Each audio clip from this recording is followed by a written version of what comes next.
Bienvenidos a Convida, un programa de reflexión y motivación con el pastor Rolando Soto. Enfoques pastorales sobre los desafíos que presenta el mundo de hoy. Saludos. Nuestro tema de Convida tiene que ver con la experiencia de luchar con dudas internas. Las dudas suelen ser reflejo de inseguridades personales. Todos experimentamos dudas. La duda es inevitable en el ser humano y, si se quiere, no toda duda es negativa. Hay dudas que son saludables.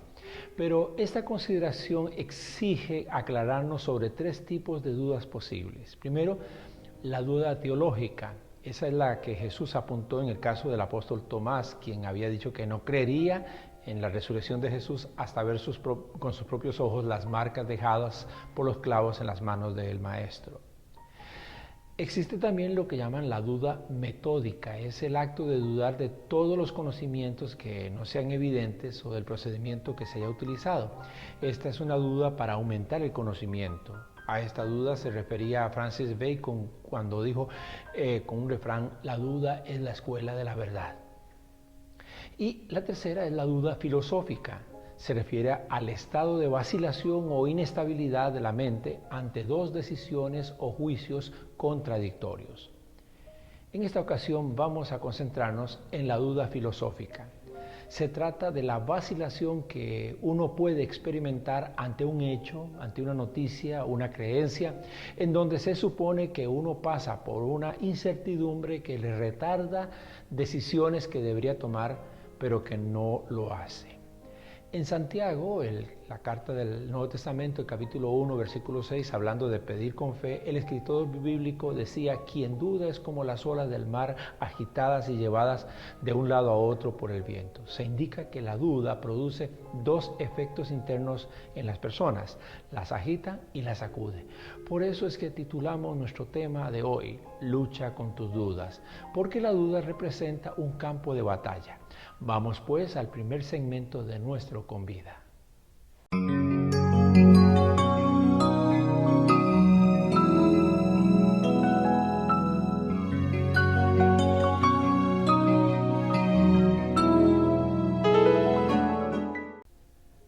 La palabra duda en el Nuevo Testamento proviene del griego diacrino, que a su vez se compone de dos vocablos: dia, que significa aparte, y crino, que proviene de juzgar aparte. En otras palabras, diacrino significa separar completamente. Lo que se enfatiza es el estado de separación entre dos partes, o entre dos situaciones, o entre dos ideas, o entre dos sentimientos. Se refiere entonces a un estado de titubeo o de vacilación. Eso significa duda. No es lo mismo dudar que ignorar. En la ignorancia a uno le hace falta criterio o juicio. En la duda es más bien la dualidad entre dos criterios o juicios. Tampoco es lo mismo que decir sospechar. La sospecha es como una inclinación mental que uno manifiesta hacia un criterio, aunque no sea una inclinación firme ni evite el temor a equivocarse. Ahora, apuntemos a casos más específicos de nuestra cotidianidad. Consideremos la duda en cuanto a varios aspectos. Primero, ¿amo o no a esta persona? ¿Me conviene o no esta relación? ¿Es esta la profesión que quiero alcanzar? ¿Debo o no seguir participando en este grupo? ¿Es esta la iglesia, por ejemplo, a la que debo pertenecer? ¿Será prudente mantener este secreto? ¿Debo enfrentar a esta persona? ¿Es hora de dejar este empleo o este puesto? ¿Será cierto lo que se dice de este pariente? ¿Invierto o no en este proyecto? Son posibilidades. Hay tres elementos que intervienen para hacer que uno dude en cuanto a la decisión correcta a tomar y uno tenga que batallar con la indecisión. Uno es el desconocimiento. Cuando uno no conoce sobre el asunto en cuestión, o cuando lo que conoce de ello es superficial o débil, uno duda. La falta de conocimiento es un caldo de cultivo para las dudas.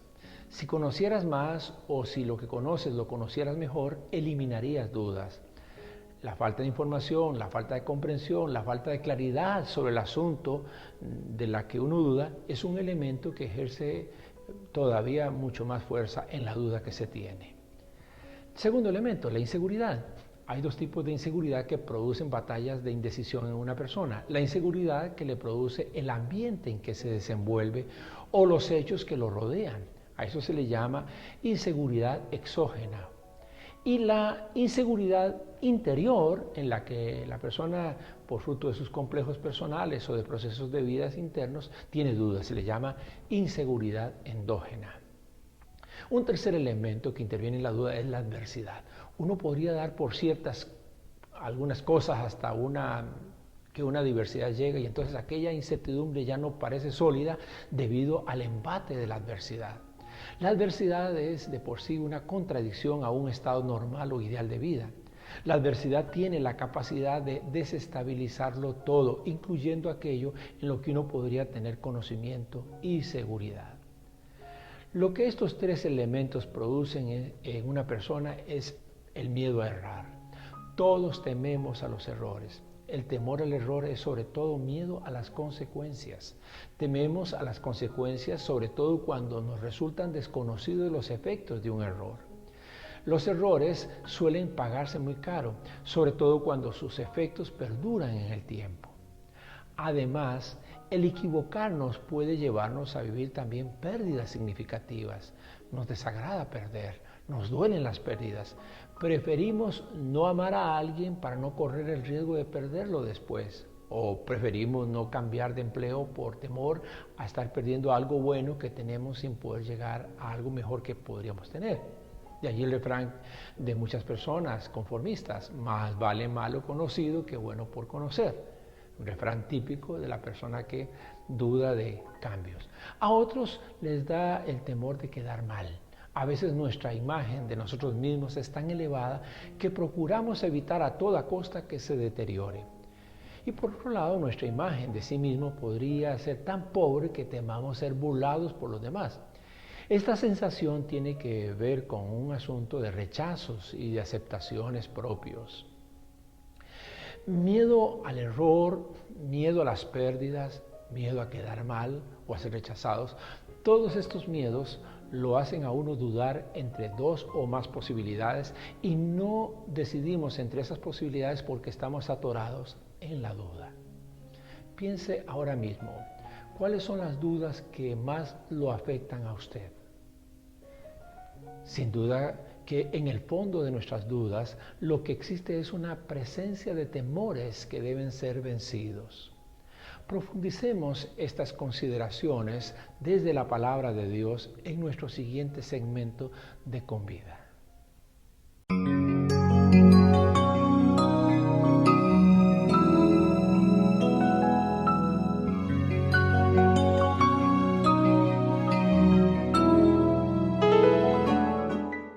Vamos a la palabra.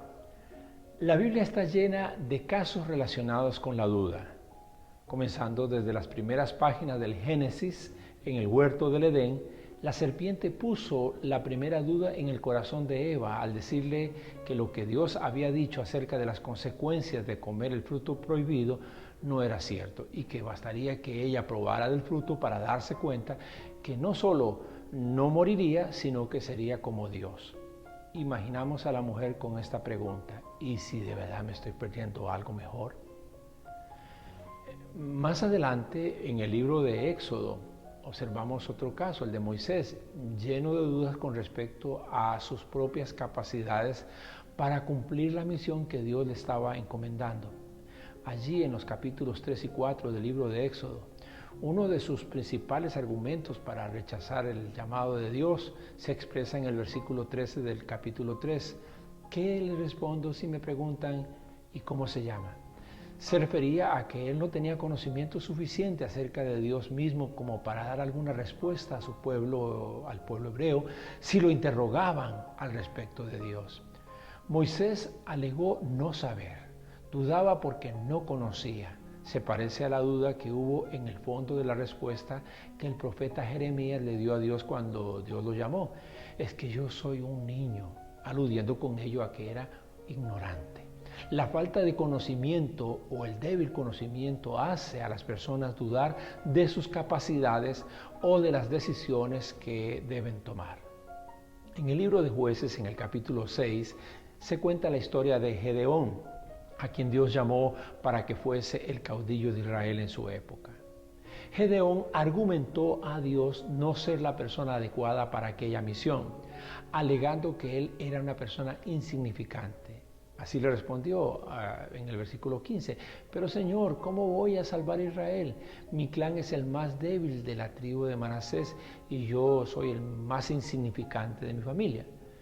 La inseguridad tenía tomado del cuello a Gedeón. Pese a ser Dios mismo quien le hablaba a Gedeón, no dejaba de dudar de que él era la persona apropiada.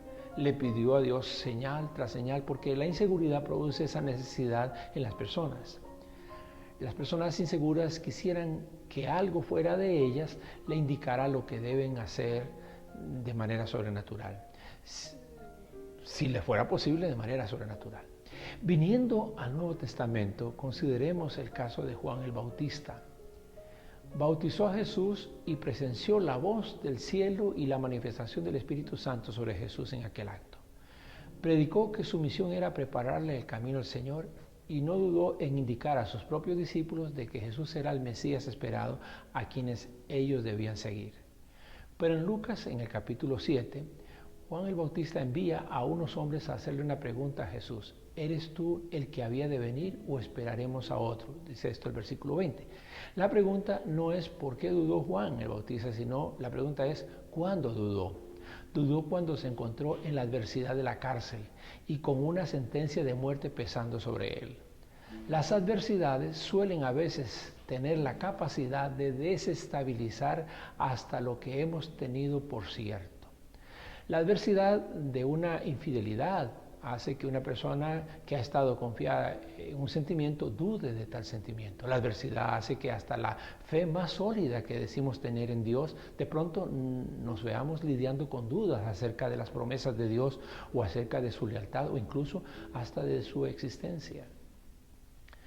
Desconocimiento, inseguridad o adversidades, ya lo venimos diciendo, todos estos elementos acrecientan nuestras dudas. Lo único que puede contrarrestarlas es el cultivo de nuestra fe. La fe viene por el conocimiento de la palabra.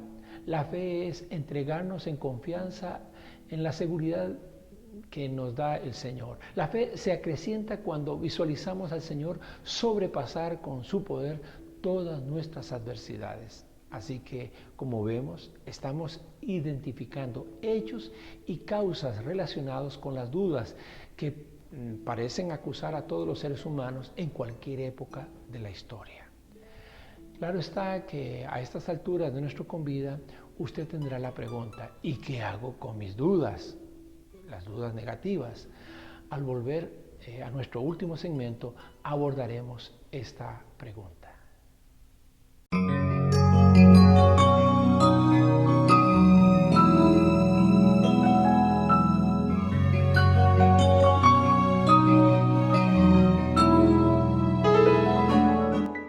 La fe es la base sobre la que toda acción tiene su partida para lograr vencer las dudas. El versículo 22 del libro bíblico de Judas dice, tengan compasión de los que dudan. Uno debe ser compasivo con las personas que luchan con dudas, sobre todo dudas que les atormentan, que les agitan, que las golpean, porque la duda crea verdaderas batallas internas que deben ser ganadas antes de que la persona llegue al desaliento total o a la pasividad completa. El primer y principal acto de compasión que debemos tener hacia las personas cuando dudan o ante nuestras propias dudas es el estimular su fe, su profunda confianza en la cercanía y la asistencia sabia del Altísimo. Proverbios en el capítulo 14, verso 12 dice que hay caminos que parecen derechos, pero al final de ellos está la muerte. Lo que indica el proverbio es que hay modos de acción o de decisión que terminan muy mal, justamente por ellos que dudamos. Cuando se trata de decisiones que debe tomarse ante un asunto, una situación o una posición, uno puede recurrir a varios factores para la toma de una mejor decisión. Menciono algunos de esos factores. El factor de la oportunidad. Uno debe saber aprovechar las oportunidades, pero debe cerciorarse mediante el conocimiento de las cosas de que de verdad sean oportunidades y no trampas. Un segundo factor es el factor del sentir interno. Buena parte de nuestras decisiones tienen que ver con eso que uno califica como un sentir interior o una corazonada. Está otro factor, tercero, que es el factor de la influencia externa. A veces la influencia de las personas puede ser para bien, pero en otras para mal. ¿Cuántas decisiones tomamos obedeciendo a presiones de otras personas? Otro factor es el factor de la guía divina. Es el uso que damos al sentir o al interpretar de que Dios desea que abracemos tal o cual decisión o que no lo hagamos. Definitivamente la inspiración de Dios a nuestra vida es cosa decisiva frente a nuestras dudas, pues Él es quien nos enseña a creer. A la hora de tomar decisiones frente a asuntos o a situaciones que nos mantienen en duda, debemos cuidarnos de los criterios errados, entre ellos los siguientes. Cuidado con el impulso emocional. Atienda a las palabras de Proverbios 21:5 que dice: los planes bien meditados dan buen resultado, los que se hacen a la ligera causan la ruina, así dice el proverbio. Además, cuidado con las fantasías. Se trata de esos sueños ideales que no siempre convienen a la realidad de nuestra vida. Cuidado con la solución inmediatista. Suele suceder que al calor de la duda que nos sofoca, tomamos decisiones hechas a la carrera. Dice Proverbios 19:2, las muchas prisas provocan errores. Y el capítulo 20 del mismo libro, el versículo 21, enseña que lo que al principio se adquiere deprisa, al final no es motivo de alegría. Otro cuidado más, cuidado con los criterios ajenos. Por supuesto que el buen consejo ayuda. Lo dice el mismo libro de Proverbios, capítulo 12:15, que la persona sabia obedece el consejo. Pero el consejo ajeno debe servir para crear el criterio propio. No son pocas las personas que gustan que otros decidan por ellos, y eso no es sano. Otra cosa que hay que tener cuidado con los caminos cortos. Hay soluciones que toman su tiempo. Uno debe aprender a vivir procesos y a pagar precios por ellos. Uno va caminando día a día, resolviendo día en día. Finalmente, quiero indicar 7 pasos que usted puede considerar para tomar decisiones frente a sus propias dudas. El primer paso es defina claramente cuál es el problema o el asunto que lo hace dudar. A veces ni siquiera tenemos claro qué es lo que nos hace dudar. Debemos entender que cada asunto o problema amerita su propia decisión. Pregúntese, ante esta situación que vivo, ¿qué es exactamente lo que quiero lograr? Segundo consejo o segundo paso, considere el mayor número de alternativas posibles de solución. No siempre la más radical de las alternativas es la mejor ni tampoco la más fácil. Es necesario considerar los diversos caminos que usted podría tomar. Luego tendrá que decidir por la mejor. Si es necesario, asesórese con personas maduras y conocedoras en la materia. El tercer paso es obtenga información. Hoy las fuentes de información son muchas y muy variadas. La principal es la información contenida en la palabra de Dios. Conozca sobre el asunto, lea, estudie, consulte. Un cuarto paso importante en la toma de decisiones, cuando tenemos dudas, es valore las consecuencias que cada alternativa podría traer a su vida personal y a las personas que podrían afectar positiva o negativamente. Es necesario que uno tenga la idea más clara e imparcial de cómo nuestra decisión afectará a otros. Ayuda mucho tomar cada una de las alternativas por escrito, anotando de un lado cuáles son las ventajas en esta decisión y del otro cuáles son las desventajas. Esas dos puestas en una balanza ayudarán a sacarnos de la duda de lo que debemos decidir. El quinto paso es consulte a Dios. Dios nos habla por su palabra escrita, nos habla por la voz de su Espíritu Santo, por el consejo sabio de otras personas. Enmarque un tiempo de espera en el que Dios dará su consejo, instrucción y aplique esa instrucción. El sexto paso, elija por alternativas que más se aproximen a lo que debe ser. Aquí es bueno procurar encontrar el punto de equilibrio que ayude a que el efecto de nuestra decisión tenga una repercusión compartida de manera justa. Cuando la decisión que tenemos que tomar ha de traer rupturas, debemos saber que las pérdidas deberán ser compartidas entre las partes. Si queremos ganar algo, por lo general debemos estar dispuestos a perder algo. Y el séptimo paso, lleve a cabo la decisión y compruebe si los resultados son satisfactorios. Recuerde el refrán que dice, solo los ríos no se devuelven. La mejor manera de saber si una decisión es oportuna es poniéndola en práctica. No espere que todas las consecuencias le agraden o agraden a los demás. Aprenda a ver resultados de mediano y largo plazo y sométalos a prueba tanto como necesite. Por encima de todo consejo, si ahora mismo estás batallando con alguna duda, debes aferrarte a una verdad espiritual que solo puede ser aceptada mediante la fe. Nada es difícil para Dios. Le motivo a elevar una oración al cielo pidiéndole a Dios que le acreciente esa pequeña fe que tienes en que para Él todo es posible. Gracias, muchas gracias por su fina atención a Convida. Mientras volvemos a encontrarnos, luche positivamente con sus dudas, porque al resolverlas usted será una persona mejor. Hemos presentado Convida, un programa de reflexión y motivación con el pastor Rolando Soto. Apreciamos sus comentarios y sus consultas y le motivamos a nuestra próxima cita en Convida.